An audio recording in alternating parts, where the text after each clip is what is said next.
Guys, হুট করে বাসায় মেহমান চলে আসছে, তাই ভাবলাম পোলাও রোস্টের সাথে খাওয়ার জন্য কাবাবটা তৈরি করি। সামনে কোরবানির ঈদ, আপনারা চাইলে বাসায় এটা ফ্রোজেন করে রাখতে পারেন। আমি ফ্রোজেন করে রেখে দেবো, তাই একটু বেশি করে বানিয়েছি। A few moments later.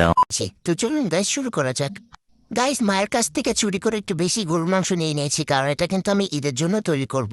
দিয়ে দিচ্ছি বুটের ডাল, দিয়ে দেবো এখন আদা রসুন বাটা, তারপর দিয়ে দিচ্ছি কাবাব মশলা। এটা রাঁধুনি কাবাব মশলা, আপনারা যে কোনো মুদির দোকানে এটা কিনতে পাবেন। দিয়ে দিচ্ছি স্বাদ মতো লবণ, দিয়ে দিব লাল মরিচ গুঁড়া, এ পর্যায়ে দিয়ে দিচ্ছি ভাজা জিরার গুঁড়া, তারপর দিয়ে দিব পরিমাণ মতো সয়াবিন তেল। এখন এটাকে চুলায় দিয়ে ভালো মতো নেড়ে চেয়ে নিব। এই রেসিপিটা তৈরি করতে কিন্তু বেশ খুবই অল্প উপকরণ লাগে, সহজ উপায়ে বাসায় তৈরি করতে পারবেন। যেহেতু গরুর মাংস, তাই বানাতে একটু সময় লাগবে, কারণ গরুর মাংস সিদ্ধ হতে সময় লাগে। খুব ভালো মতো গুটাইতে গুটাইতে সবগুলো উপকরণ একসাথে মিশিয়ে নিব। এরপর ঢাকনা দিয়ে ঢেকে দিব। দেখবেন মাংস থেকে কিন্তু পানি ছেড়ে দিয়েছে। এবার একটু ভালো মতো নেড়ে চেয়ে দিতে হবে। অবশ্যই কাঠের খুন্তি দিয়ে নাড়তে হবে, এখানে কিন্তু স্টিলের বা লোহার খুন্তি ইউজ করা যাবে না, তাহলে কিন্তু গরুর মাংসগুলো সিদ্ধ হতে অনেক সময় লাগবে। নাড়াচাড়া দেওয়ার পর এরপর দিয়ে দিচ্ছি ফুটন্ত গরম পানি।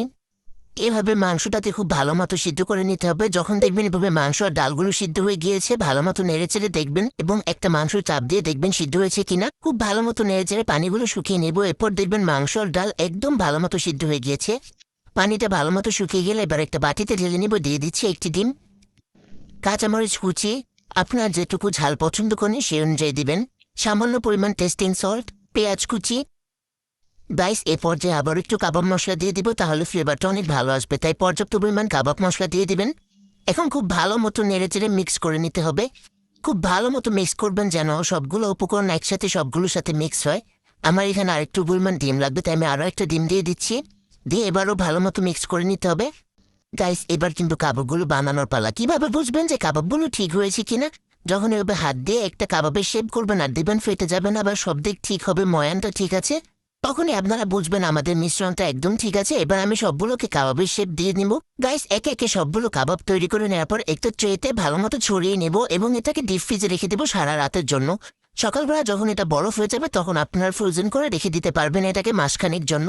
আমি কিছুটা কাবাব আপনাদেরকে ভেজে দেখাচ্ছি। উল্টে পাল্টে সুন্দর মতো ভেজে নিব।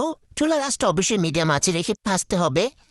কাবাবগুলো ভাজা শেষ, এবার একটা স্ট্রেনার দিয়ে স্ট্রেন করে নিব। ব্যাস তৈরি হয়ে গেল খুব মজাদার বিফ শামি কাবাব।